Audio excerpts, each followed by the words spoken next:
What's going on in your world of soccer there, mister? Celebrating the world's most popular sport. This is Ultimate Soccer. And now your host, fresh off the pitch, here's Soccer Steve.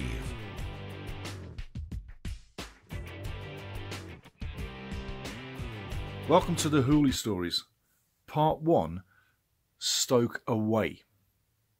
Everything I'm going to tell you is a true story and a true account, and I was not a hooligan. But this is one of the stories that I'm going to tell you. Get ready. So, as you know, I'm wearing the Palace because that's where it all started. Now, you're going to see some shots behind you. It's going to be a few shots of the away day. So you got on a train from wherever you lived. You travelled to that town or city. Then you got ready to be greeted nastily. You got to the game, watched the game. Then you had to get back home in one piece. And that's not always easy. And like I said before, I went on these trips, was not a hooligan, not at all. But some of the people that I actually got to go to the games with, they were hooligans. And I'll tell you what, this story, Stoke City away, I'm going to give you how it starts. In the week, your whole week as a soccer fanatic in the UK, especially a hooligan back in the 80s. We're talking the early 80s. This was 82, 79 to 82, 83 in that area. So really around that 1980 era. Now, football hooliganism was rife. And it was a drug. Anybody that got into it would tell you it was like they were addicted. My brother even said that he was addicted to it. I've heard many guys say it.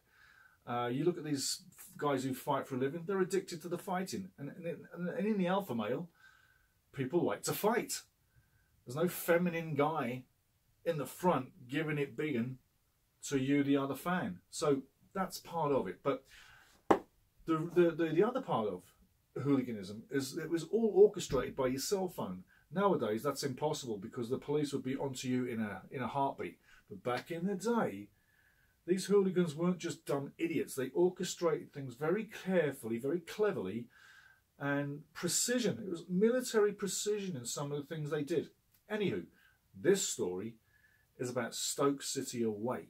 And my big brother, well, like I said, he was a big boss with Palace's mob back in the day.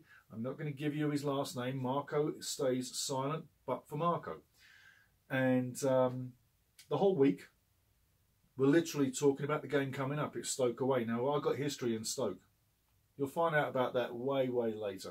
But for now, Stoke away. We're talking about the game all week. And I'm thinking, oh, right, yeah, this is fantastic. I'm going to go away to a football match with my big brother. It's going to be lovely. We'll have a great time. I know Stoke, the area, really well. Spent some time there. It's going to be fun. No, didn't turn out the way. But it was fun. And it was an experience. And I'll tell you what a memory. So here we go. As you see on some of these pictures, we got on the train from Euston Station. All the football fans in London congregate at Euston Station to make their journeys across the country. And at Euston Station, depending on when your train was leaving or when it was getting back, well, that might put you into a situation where you met a few other rival fans where you might well have a big bad battle. And I mean, some of these fights, they were platform-long fights between rival fans. It was incredible to see. You don't see it now because of technology. Technology stops you being bad, like that camera I'm yakking at right now, yeah? Hey, big Lawrence, buddy, up to you. And Mr. O'Sullivan, who just subscribed, big up to you too. Thank you, subscribers, by the way. Keep it coming. We're very new on this channel, but let's keep building because it's a lot of fun, and I know you guys are intrigued. I am too. Let's see where we take this. It's not about me, it's about you. So, Euston Station, we're on the train station, getting ready to go in the morning. Me and my big brother and the Palace mob going up to Stoke. It's about 2 3/4 hours on the train, and as you see the nice blue seats on the train, it's gorgeous when you get inside, very nice, but there's not a lot of extra over and above. But put it this way, back in the day as a kid moving up on the train going to the away day, and it was called the away day 125 intercity, we travelled all the time like clickety clack on the trains, and then we get into the stations and you know what, we'd find out where we're going. But the going away on a train was a big buzz. It was so much fun. It really was. You go into another city, you're representing your colours. Boom, boom, boom, Crystal Palace. And it was a buzz. It was an absolute buzz. Everybody had that buzz all over the UK. It wasn't just hooligans. It was football fans. When you're standing in the end behind them little rails there, I'll tell you what, you really are in the moment. It's Passion City. You look at the beautiful turf, and then you start to watch the plays, and then you're watching the other fans to see what they're doing too. There's a lot going on. But it was a magical era, and it's way better than the football era of today. Mega times better and more fun. It was way more fun than today. I still love the game today, but like then, it was way more fun. Anywho, staying on the story. We get to Euston, we get on the train, we don't meet any other fans, everything's good, no fights are coming off, it's fantastic. We get on the train with the guys, and some of the guys, one of the guys was an East Indian guy called Clive, fantastic fella. There was Patrick Donnelly, another guy. I saved his arse. You're going to hear about that story. That's Charlton away. I saved that guy's arse big time. You're going to hear about it. Anyway, we get on the train. We're zooming off up to Stoke, and we're getting ready to have a good time. And on the train, all people are doing is having a few lagers, and those that smoking cigarettes, whatever. But there was no stupid stuff. Like, I know a few of the big crews, they'd run away doing crazy stuff, you know, and get drugged up before the game so they could fight like nut jobs. The Palace boys were pretty much natural. A few lagers, a couple of smokes, banging in they went, and au naturel. Anyway, on the train, nothing happens. You're just sitting there playing cards, having a good time.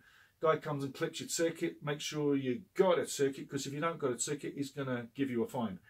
We all had tickets. The away day specials on the trains were very, very cheap, and everybody could afford it. And the trains were not spectacularly luxurious, but they did the job.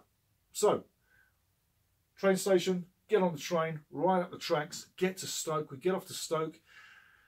It's not a big walk to Stoke, and you saw the little map. It's about a quarter mile from the station to the ground.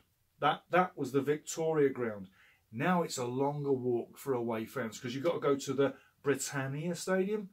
Why didn't they just call it the New Victoria Stadium?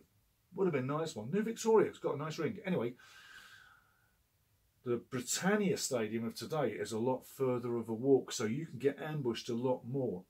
More on that later.